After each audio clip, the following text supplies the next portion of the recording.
All right, the next topic we are going to talk about is direct costs versus indirect costs. This concept is particularly important. Understanding the difference between these and therefore the difference in how they must be treated and calculated is very, very important and continues to be important in the coming chapters.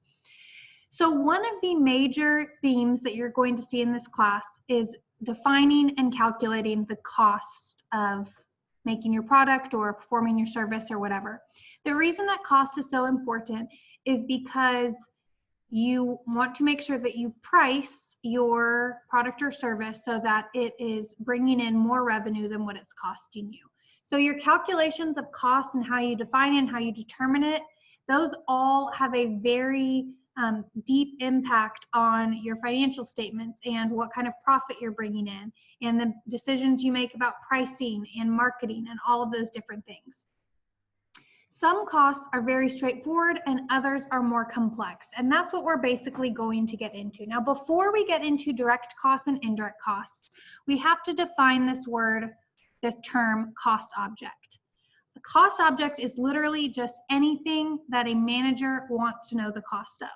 The most common example is a single individual unit of your product. So continuing on the example of talking about Toyota, it would be one Prius could be your cost object. I want to know how much it costs us to produce one Prius.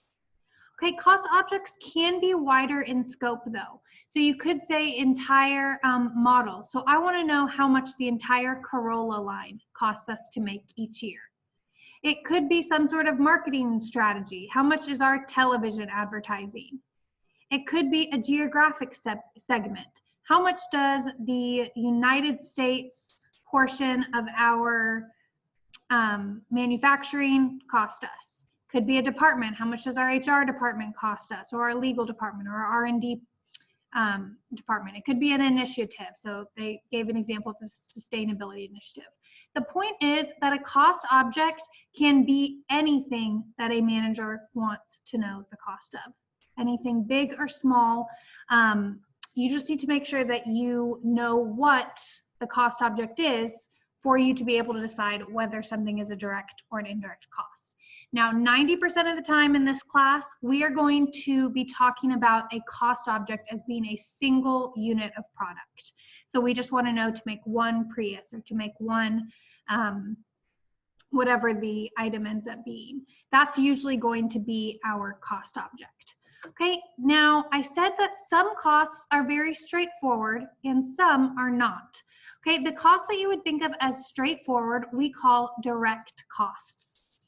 Direct costs are called direct because they exactly correlate with the cost object itself. So on a Prius, if I wanted to know how much do we spend on tires for a Prius? The cost of tires is very direct. We put exactly 4 tires on the car.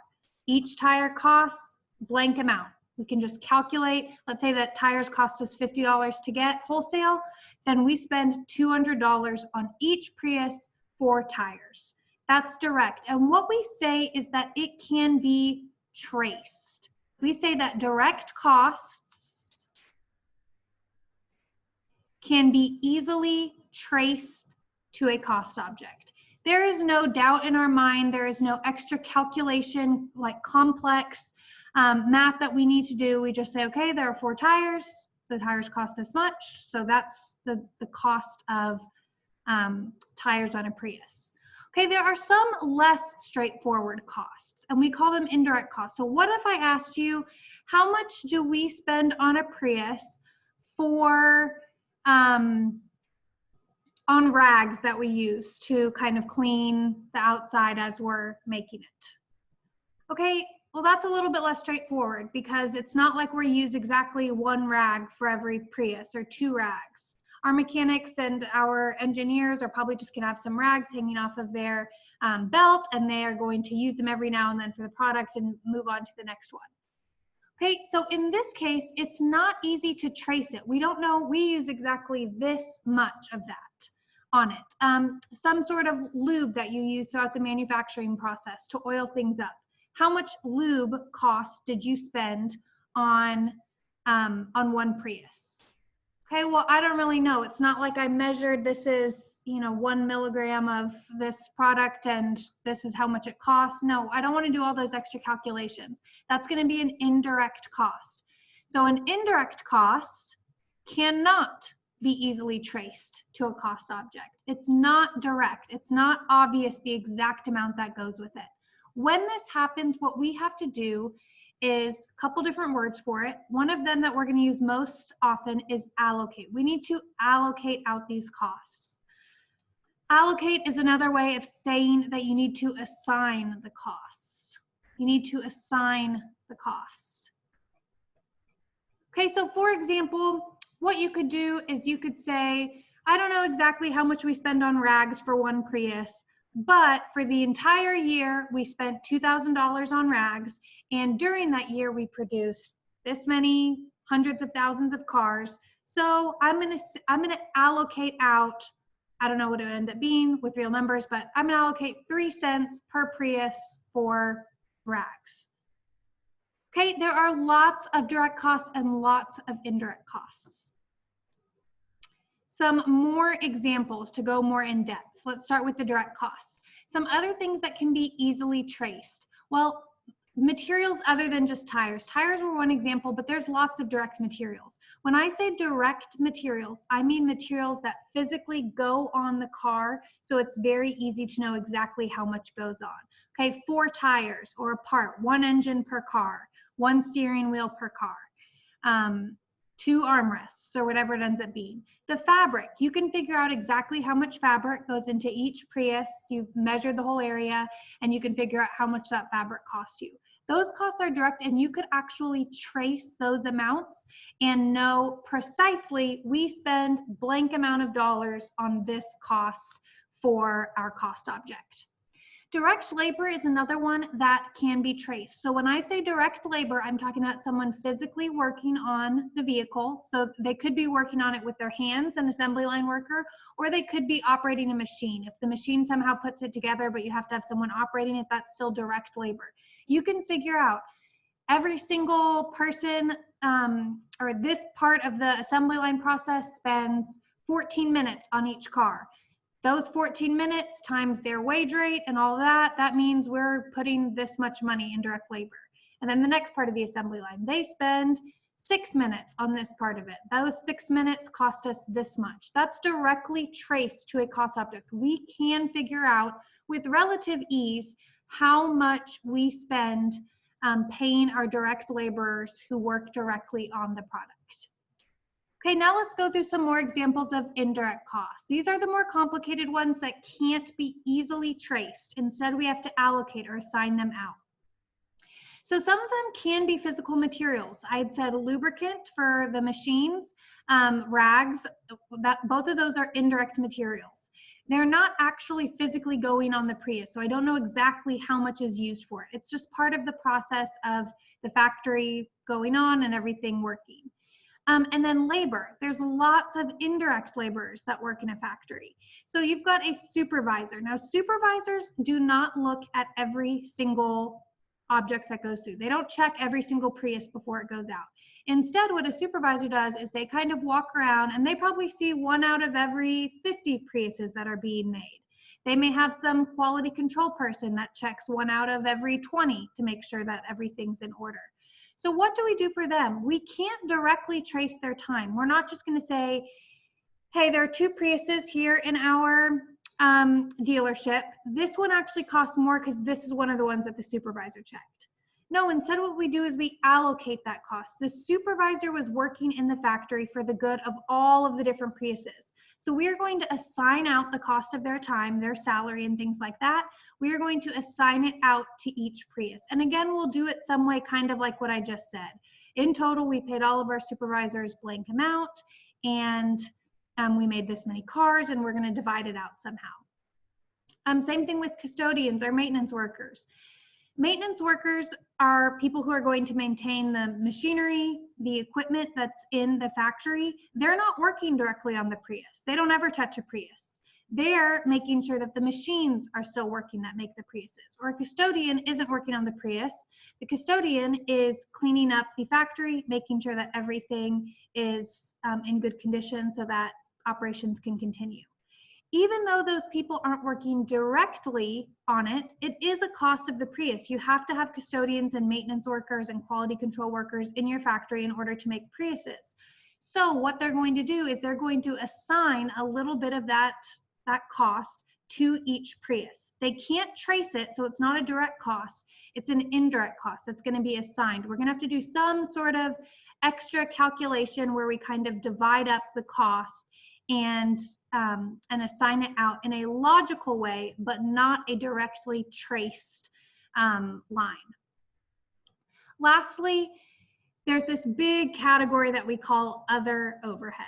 Okay, a lot of times we refer to it, most commonly we refer to it in this class as manufacturing overhead. Overhead is basically this huge catch-all for all the other costs that you need to run a manufacturing plant that would be indirect. So these are items that you could not precisely trace the amount that is used on each cost object. So how much electricity do you use on each Prius? Okay, well, that's not really going to be determinable because we don't just use electricity right there on the assembly line. We use it on the AC in the supervisor's office within the manufacturing plant, and the lights in the whole plant that are not only producing Priuses, but also producing Camrys and other things in the same manufacturing plant. So we can't directly trace it, but we can figure out a way to allocate out utilities. Property taxes. Priuses don't cost us property taxes. The manufacturing plant itself costs us property taxes. So we've got to figure out a way to divide up those property taxes amongst all of the different products that we're making inside our factory. Same with insurance. Factories have to have insurance and liability protection. They're going to have to split up that cost. Depreciation of the different machines that are used, depreciation of the building itself. All of those things do have to be assigned to our products. We do have to incorporate them in the cost of the product so that we accurately price and charge our customers for it. But they can't be traced exactly, so we have to assign them. Okay, so knowing whether a cost is direct or indirect is very, very important because it determines whether we easily trace it. We do a very direct, straightforward calculation, 4 tires times blank cost per tire, versus whether we allocate it, meaning we have some sort of total cost we look at and we figure out how we're going to divide it out, and then we go ahead and divide it out. Okay, so to kind of strengthen our understanding of this, we're going to look at an example. This is on page 57. Okay, so we're going to do this right here. This is talking about a grocery store, and we need to define our cost object. To decide whether a cost is direct or indirect, it all depends on what your cost object is. In this case, our manager wants to know the cost of the produce department. That whole department is our cost object, not one single set of bananas or something, not the entire grocery store, just the produce department within the grocery store. We've got a manager that's kind of evaluating the grocery store's operations, and so they're wondering, how much do we spend running the produce department? Okay, we spend a lot of different types of costs running the produce department. Some of them are direct, and we can exactly say we spend this exact amount in the produce department, and other of them are indirect. We know that that cost is needed as part of the produce department, but there's not an easily definable amount used specifically for the produce department as opposed to others. Okay, so let's go through these and see what you think. So your choices on all of these are, is this a direct cost to the produce department or an indirect cost? Okay, first one is wages of the checkout clerks. Would that be a direct cost or an indirect cost?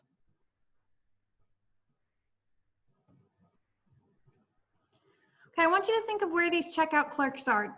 Do most grocery stores you go to have a special checkout area in the produce section where you just buy your vegetables and fruits, or do you go and take that up with all of your other stuff at the end? You take that up with all your other stuff at the end. So this is not direct to the produce department. This is indirect. The checkout clerks certainly are checking out some produce items, but they're also checking out all sorts of other items. So we are going to have to figure out some way to allocate the wages of our checkout clerks to the different departments. We're gonna have to find a way to divide up that cost and assign it out. So this is an indirect cost. Okay, what about number 2? Wages for workers in the produce department. These workers, their only job is to walk around the produce department, refill the shelves, answer customers' questions within this department. Would that be direct or indirect? This one is going to be direct. It's direct because every dollar of those wages goes straight into the cost of the produce department. We don't have to do any special splitting up among different departments or anything like that. They work in the produce department, so their wages directly get traced to the cost of the produce department. Number 3, depreciation on refrigerated produce display cases. So the display cases that hold your produce, your fresh vegetables and fruits, the depreciation on that, would that be direct or indirect?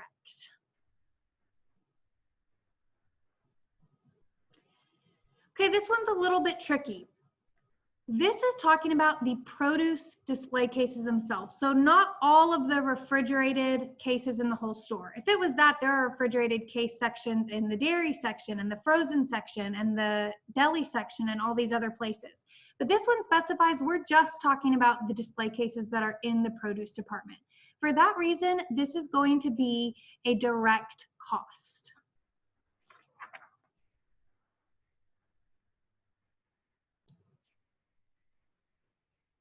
On that one, the other thing that might confuse you is depreciation. Remember what I said back in the other video. Depreciation isn't going to determine what kind of cost something is, what part of the value chain it's on, or whether it's direct or indirect. Depreciation, it depends on what it's on. So the depreciation is on produce display cases. Because those are direct to the produce department, this would be a direct cost. If we were going to the example where instead of a whole department being our cost object, just a single item was, so let's say 1 sack of potatoes. Okay, well, or actually potatoes aren't refrigerated. So let's say 1 case of broccoli. Okay, that is going to have the depreciation be indirect because the refrigerated produce display cases are not just for the broccoli, they're for the entire department. But because the cost object in this example is the whole department, okay, then the depreciation on just the cases that are in this department is going to be direct. So that's going to be a little confusing. Again, usually in this class, our cost object is going to be one single item, individual product. So number 4, cost of weekly advertisements in the local newspaper. Okay, so this advertising cost that we put in the newspaper, is that going to be a direct cost to the produce department or an indirect cost? That is going to be indirect. Okay, it's indirect because the newspaper advertisement is not just going to be advertising produce. It's not going to only have deals there. It's going to have deals from all throughout the store. So the entire store is going to have to divvy up that cost among the different departments. Okay, number 5, the cost of bananas, lettuce, and other produce, the things that they actually sell in the produce department. Is that going to be direct or indirect? Is it going to be easy to know how much we spent in the produce department on those things, or are we going to have to do some special kind of calculation to figure it out? It's going to be direct. We're going to look at our invoice from whoever we buy our bananas and lettuce and other produce from, and we're going to say all of that cost goes to the produce department because all of that is produce. 6, baggies and twist ties available for shoppers in the produce department. Okay, that last bit at the end tells you that it is direct. These baggies and twist ties are only available in the produce department, so the cost is direct. That entire cost is just going to shoot straight into the produce department. We're not going to have to split it up. Number 7, monthly lease payment for the grocery store retail location. So this grocery store leases out their store location, and they've got to pay basically rent every month for it. Is that a direct or an indirect cost to the produce department? That will definitely be indirect. Okay, we don't know exactly how much of that lease should go to the produce department as opposed to the other departments in the grocery store. We're gonna have to do some sort of extra calculation. You might wanna do it by square footage, or you could do it by how much revenue is made from each section. There are lots of different ways you could figure it out, but the point is there's not a directly traceable amount that says this much of the lease is for the produce department. No, the lease is based on the entire grocery store's location, and so it is going to have to be divvied up. Last one, number 8, the cost of the scales hanging in the produce department. Cost of the scales hanging in the produce department. This one is going to be direct because it specifies in the produce department. If it had said, you know, all of the scales in the entire grocery store, okay, well, there might also be scales in the deli or some other sections. Then we would have to figure out a way to divide those up. But this specifies just those hanging in the produce department, so that is going to be a direct cost. Okay, understanding the difference between direct and indirect costs is going to be something you're going to need to do for the entire rest of the class. And as we get into future chapters, there's not going to be a lot of time to spend looking into it. It's going to have to be becoming more and more natural, more and more just second nature to know whether something is direct or indirect. You always have to check what the cost object is, but in this class, for the vast majority of problems, our cost object is going to be a single unit of product. So instead of being an entire department like this example, it's going to be one Prius or one Camry or one widget or whatever the thing is that they're selling. For this, it's just like the thing with the value chain. Practice is going to be what really helps you get this down. As you practice and look over examples and see whether you were right or wrong, kind of try and figure out why you were right or wrong and make sure that you understand the connection with it being direct or indirect. If you have any examples that you see that confuse you, feel free to post it on the Q&A discussion so that I can answer it so everyone can see. If you're wondering, probably other students are as well.